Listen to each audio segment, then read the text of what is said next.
कर देना, झुलस रहे हैं गम की धूप में प्यार की छाया कर देना।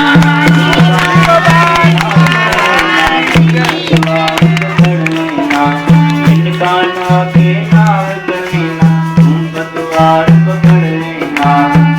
काना के नाव चलेना, तुम पतवार पकड़ लेना।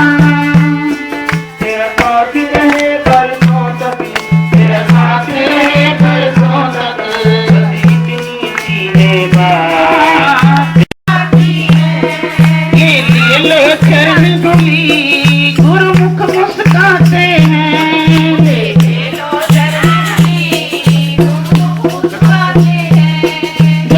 गुरु आते हैं सब खुशियाँ आती हैं, जब सतगुरु आते हैं सब खुशियों से महबूब था। कृष्णा ने दर्श दिया, मन पंछी जाग उठा। कृष्णा ने दर्श दिया, मन पंछी जाग उठा। दर्शन पा कर हम भूले न समाते हैं, दर्शन पा कर हम भूले न समाते हैं। जब सतगुरु आते हैं सब खुशियाँ आती हैं, जब सतगुरु आते हैं सब खुशियाँ आती हैं, जब सतगुरु आते हैं सब खुशियाँ आती हैं। मेरे तन राजा को पिता की उपमा देते थे जनता को बालकों के। प्रजा के सुख दुख में राजे लोग हाथ बटाते थे, मदद करते थे, सेवा करते थे। जनता भी उनको अपने आदरणीय मानते थे। अब आजकल देख लो, जिसको हम राजा लोग कहते हैं, उनके व्यवहार रोज टीवी पे आते हैं, पेपरों में आते हैं। क्या है? गरीबों की गरीब जनता का खून चूस चूस करके नेता लोगों का आजकल का तो व्यवहार है।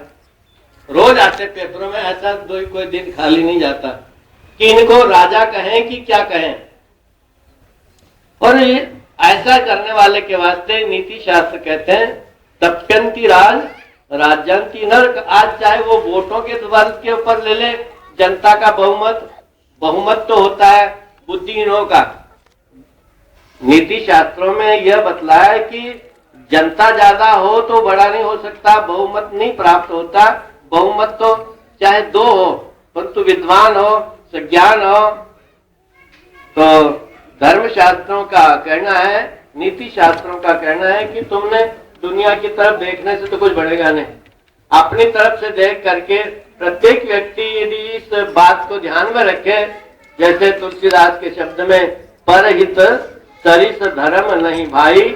यदि आप धर्म कर्म करना चाहते हैं, परमात्मा के नजदीक जाना चाहते हैं, संसार के बंधनों से छूटना चाहते हैं, मुक्ति प्राप्त करना चाहते हैं, या दुख कभी भी हमारे सामने हमारे से टकराव न करे, इसके वास्ते दुखों से मुक्त होने के वास्ते इस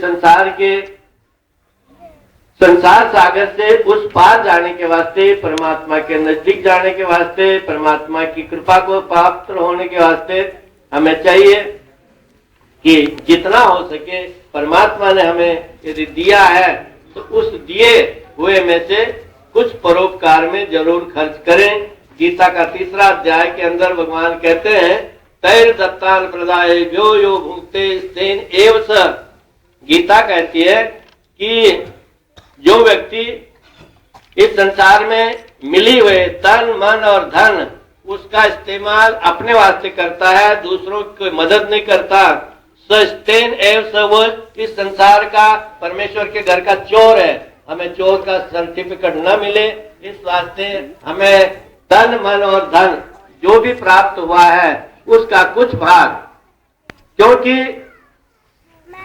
तन मन और धन को कायम रखने के वास्ते किसी कवि ने एक तरीका बताया कि तन मन सुरक्षित रहे, वृद्धिगत होए, तन पवित्र सेवा किए और धन पवित्र दिए दान, मन पवित्र प्रभु भजन से या विद हो कल्याण।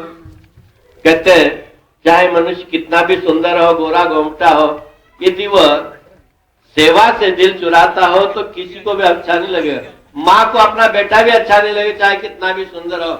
यदि माँ को पानी का गिलास नहीं पूछता तो कहते जी ये नहीं होता तो जन्म नहीं लेता तो अच्छा था, और जन्मा था तो उसी वक्त मर जाता तो अच्छा था। ऐसी जो माता जन्म देने वाली है ऐसी बद्दुआ देगी कि जो किसी के काम के नहीं आता, जो माँ बाप के काम के नहीं आता, वो पड़ोसियों के काम में क्या आएगा? पड़ोसी के काम में नहीं हो, गांव वालों के या तहसील वाले के, जिले वाले के, ट्रस्ट वालों के क्या काम में आएगा?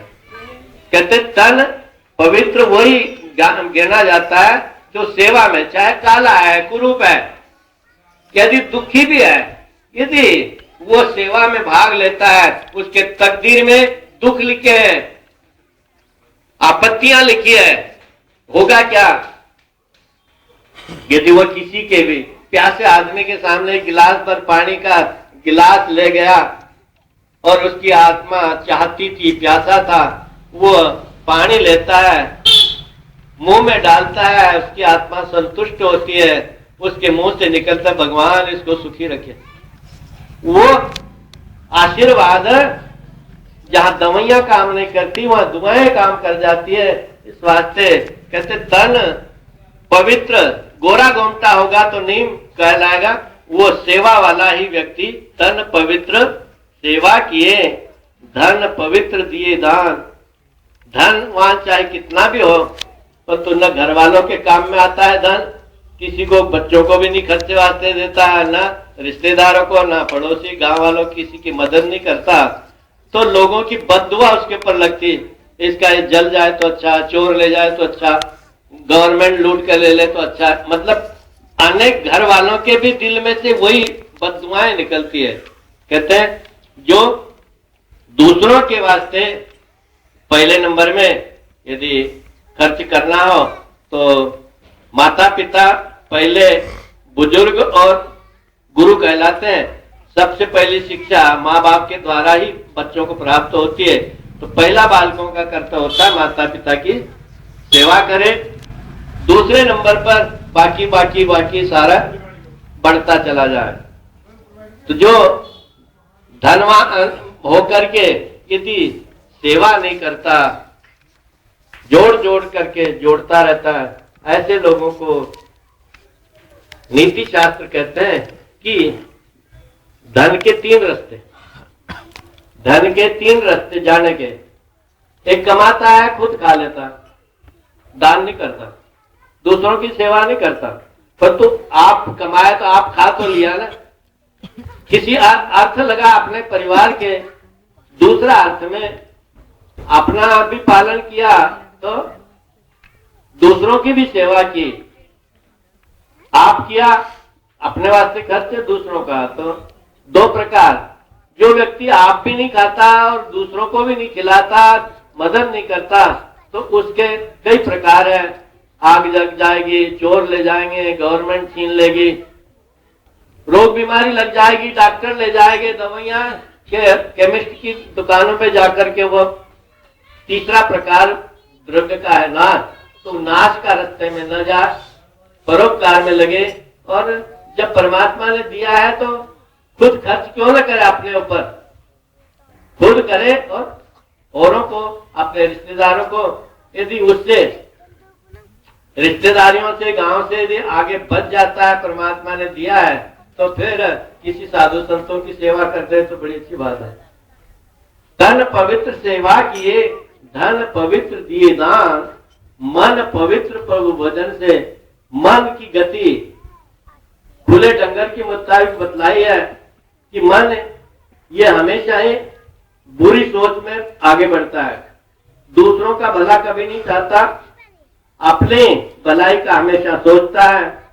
एक व्यक्ति था, सुबह उठ जाता था,